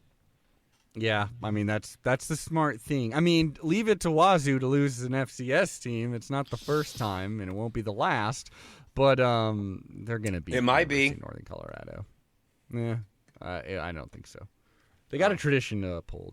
You going Wazoo, Hith? Yeah, like of all the FCS teams that the Pac-12 teams play this weekend, this is by far the worst. Northern Colorado was really bad this year. And in the Palouse, The Palouse. The Northern Colorado is coached by like the entire McCaffrey family. Like, it's crazy. and like I think they just suspended one of the McCaffrey brothers, one of the like failed NFL washouts, because he threw his clipboard into the stands. And like, what? That is funny. Yeah, and he hit like an Incarnate Word fan who then like kept the pieces of the clipboard as a souvenir. That's funny. I mean, I would too. That's very funny. Yeah. I mean, I would keep them because, well, that's evidence in the lawsuit that's coming up. En route to Incarnate Word beating them 42-7. Is Incarnate Word? They had a game against Boston College that was pretty crazy last week, right? Is that them? No, I don't think. I'm forgetting. I forget who was playing Boston College. I remember hearing they had a game where it's like there was the worst timed weather delay for the underdog that you could possibly imagine. There's a ton of crazy weather going on right now. It's almost like global interesting. Israel. Yeah, I wonder why. Next, Cal versus Idaho Vandals. Okay, Aaron. I mean, time to plug our Quack 12 our Oregon Ducks history series over on the Patreon, Quack in Time, in which we go in a time machine back to every single season starting 1894, review, the Oregon Ducks season. Yeah, we've seen these fools. We've seen quite a bit of the Idaho Vandals. They've really given us what for in the past. And the only team to ever voluntarily go back to FCS. They were FBS. They were tired of getting their asses kicked over and over and over, so they went to the FCS. And honestly, I think that's kind of a cool move. I love the Idaho Vandals for the history of it. At one point, they were a real almost rival to us. Not so much now. Kind of like Cal. JK. Cal versus... Oh, and by the way, Cal played Auburn. Coached by the terrible Hugh Freeze, and the game was awful. Oh my god! This was like an insult to football. It really was. And the worst part about it, because sometimes those awful games, awful late night games, it's like, hey, that's a game Cal can win. Right? Like, kind of no matter how bad they play. Sometimes they got it in them. And the Cal defense was doing well, more like Auburn's offense was absolute dog shit. But Cal's offense was also Auburn terrible. Didn't throw a pass in the third quarter. Yeah. And Cal had so many missed opportunities to score. Like they were ahead for a lot of the game. So many possible field goals that could have gone in. They missed 3 field goals. Yeah, Ott Wow. got hurt after a while, which is like the worst possible news that you could have for this team. Like, if it seems like if they Cal's combined for 7 turnovers. Ugh. And then in the end, the worst thing that leaves a bad taste in your mouth is that the SEC team won. Like, this could have been an ugly game that Cal got to beat an SEC team. And no, Auburn does the Auburn thing and fucking somehow wins this hideous game. If you recall exactly what I said would happen. Yeah. Yeah. You win with the talent. These two teams were a combined 8 for 30 on third downs. Yeah. God damn, it was bad.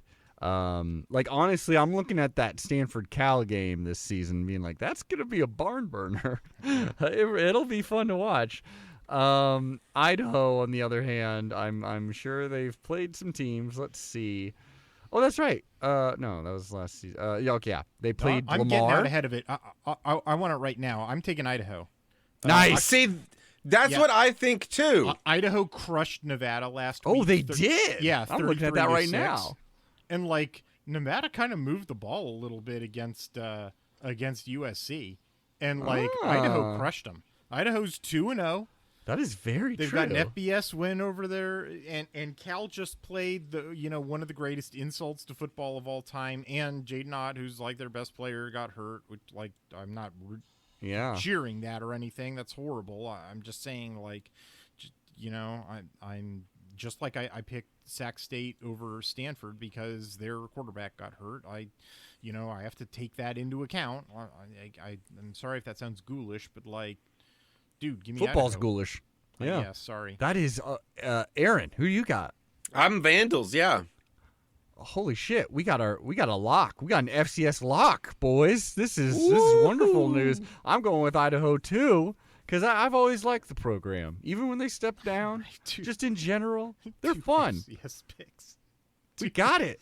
I know, over both of the Bay Area schools. All of this Pac-12 teams are 17-0 start, and they're going to lose to 2 FCS teams, and we're all going to be whistling.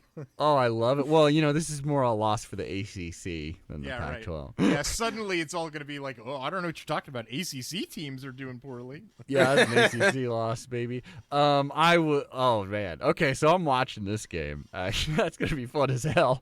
I hope it works out. I mean, Idaho has an offense. Cal does not. So let's see what happens. Yeah. Holy shit. And then, okay, if they lose to goddamn Idaho, do you think there's at least a lukewarm seat for Justin Wilcox? Do they care enough? No, they can't afford to fire him because the contract extension they gave him when John Canzano made up the story about Oregon wanting to hire him. I kind of feel the same way too. Where I'm like, is Canzano's the only source on this? All right. Way to go, John! You rope-a-doped him. You got Cal to sink what few remaining dollars they didn't sink into repairing their stadium that they built on the Hellmouth. No joke. into Justin Wilcox, who in like year 7 is not going to make a bowl and is going to lose an FCS game. Like, yeah, no, you heard it here first, folks. He's, Justin Wilcox is going to be the main character of the week. Just like whenever a team loses inexplicably, like on the football internet, they become like, oh, guess it's time to dump on, Matt Rule or whatever. Like somehow Justin Wilcox is going to push Mel Tucker out of the news by losing to Idaho. Like. You're like, yeah, that was bad. But what Justin Wilcox put on the field. Yeah, exactly. Like, yeah, inappropriate, behavior towards women. Yeah. But like, but that happens every day. It's not every day that somebody loses the FCS or some like awful thing is what someone's going to say. Like, yeah. This is the submarine imploding in the ocean of football teams. All right, this is getting way too dark, man. I regret all of this immediately. Arizona versus the UTEP Miners. Oh, UTEP! My sister go went there for physical therapy. Is that enough for you to yeah, I'm gonna back my sister's school. I don't give a shit. Fuck Arizona. You also said the same thing basically last week when they took on Mississippi State, and you were correct. Those Bulldogs won, but it did go to overtime, despite the fact that Jaden DeLora threw like 3 back-to-back picks or something like that. It was like it was bad. Yeah, Arizona. I mean, we know like any goodwill that you're talking about Arizona the last couple of seasons has only been like. Speaking of, how quickly do we forget about such stories? Jaden DeLora, not a good guy. Yeah, so.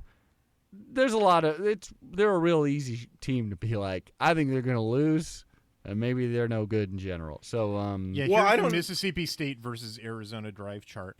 Fumble, interception. It goes Mississippi State first. Mississippi State fumble, Arizona interception. Mississippi State 4-play touchdown drive, Arizona interception. Mississippi State 2-play touchdown drive, Arizona interception. Mississippi State 3-play punt, Arizona fumble. Like that was the first half. Just like, I don't want to watch this.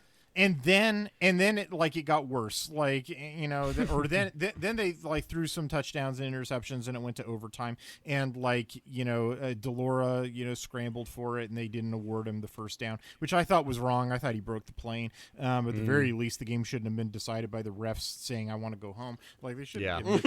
Whatever.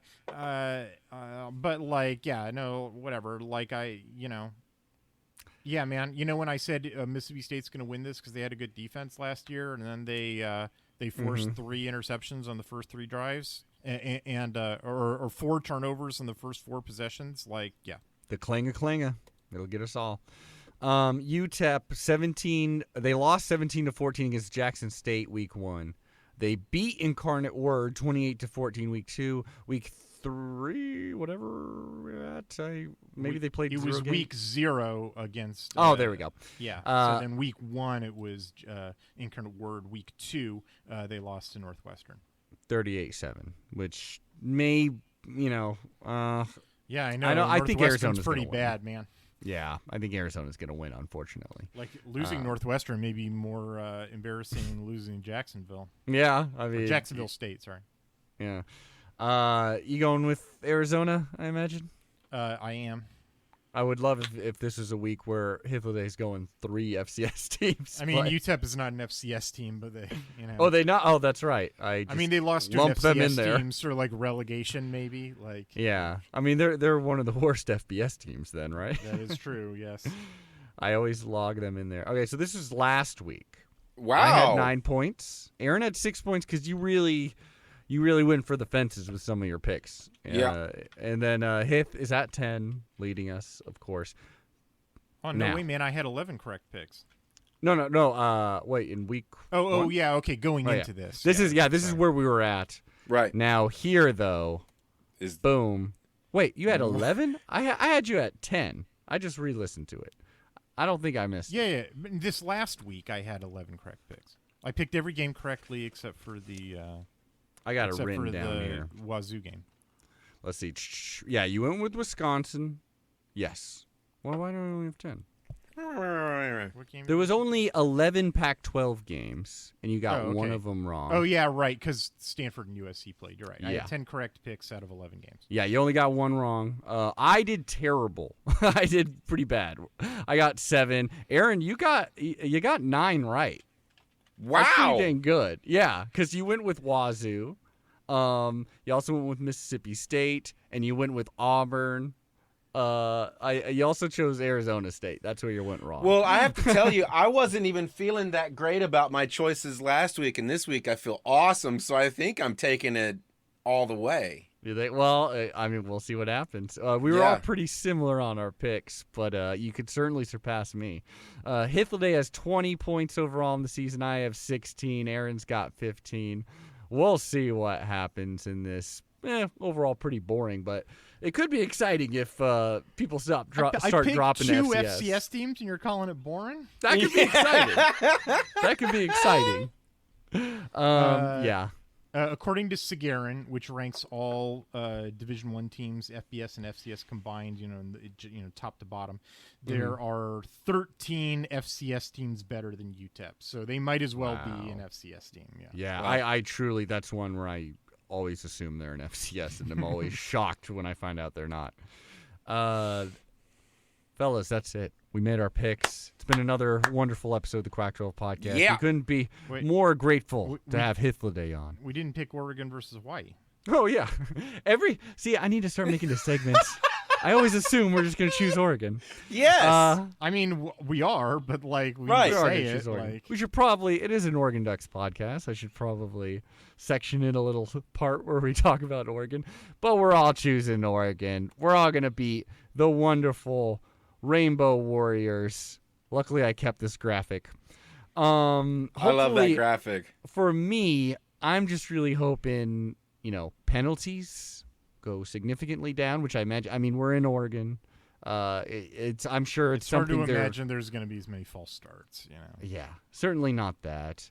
It'd be nice to hold them not too many long drives from Hawaii. I mean, honestly, we're looking for a blowout. That'd be pretty nice. I think we're the highest scoring team in the country right now. It helps when you hang 81 points on Portland State week 1, but average score, I'm just hoping no injuries. Maybe get some people back would be nice. Let's see what happens. But we're all locking in on Oregon.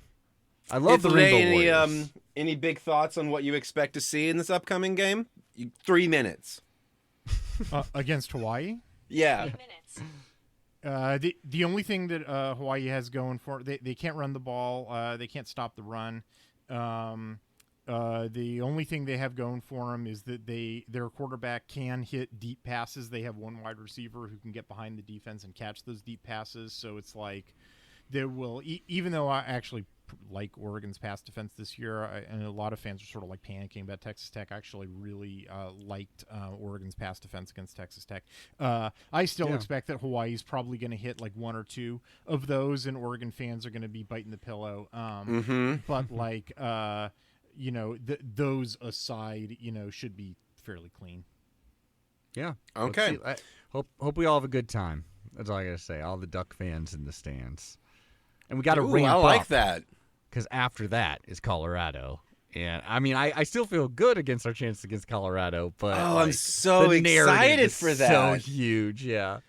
I don't think it'll be a look ahead or anything like that. Aaron, love it. any super specific predictions you got for this one? For this None game? of us did very well in the last one. So you said we were Where gonna is have, it happening? It's in Hawaii? It's in Eugene. Yeah. Oh, it's in Eugene? You said last week that we would have 50 points against Texas Tech at halftime. Not true. Okay. Hythloday, you said that Tyler Shuck would not finish the game, but it ended up being a lot closer, or at least he was having enough early success where they weren't even thinking about putting in another quarterback. That is true. That prediction was incorrect. I mean, we're going for on the other hand, he threw 4 interceptions or turned the ball over 4 times. Maybe they should have. Maybe they should have. I say certainly if you went over to Texas Tech's places, they were ringing the bell for Baron Morton. So yeah, Macon would have said yes, they should have. I'm sure. here's the super hyper specific prediction. Mm-hmm. There will be a forced fumble on a kick return that leads to an Oregon touchdown, Okay. and it will like probably happen twice. Twice. Yeah, we're going to Oh, have two of boy. those. Oh my goodness, that is bonkers. I'll have a prediction where we're actually gonna force. This is nuts. 6 turnovers. Woo! 6 turnovers for the. I like Oregon it. That feels correct to me. So you nailed it. I don't know. That's pretty outlandish, but we're going No for way. big ones. Going for big ones, so we'll look really good when we edit out just. We're that gonna part. block 3 field goals. Okay, Aaron. Hythloday, feel free to really swing for the fences here. You got a specific prediction? I'm still thinking about your turnover one. That's an interesting one. Well, I mean, if they start getting down a lot and they got to start airing it out, and you imagine maybe they're gonna keep their, like really go for it. I think we're gonna get some picks. And, Hawaii is 109th in the country with 5 lost turnovers. Although they've played 3 games, whereas most teams have only played 2. that is true. I don't know about that. Let's see.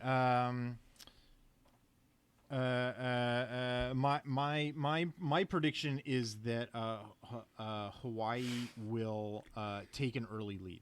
They'll be up like 7-0, and that Oregon fans will be screaming and will just be like intolerable. And then like Oregon will wind up winning by like 30 points. All right, I like that one. Sounds right to me. I mean, Oregon fans being intolerable doesn't sound like too much for reach, but yeah, no, that sounds right. All right, y'all. Once again, at Quack12 Podcast on Twitter, Quack12 Patreon if you would like to help us out. Plus, there's so many hours of fun Oregon Ducks themed entertainment there that you got to check out. Quack12podcast.com if you want to see a beautiful website.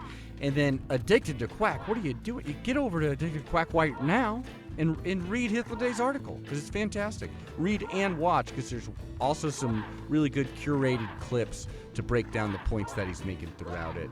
Hythloday, thanks so much for joining the show once again. I hope you have a good time watching some football this next Saturday. That being said, go Ducks. Bye. Quack, quack!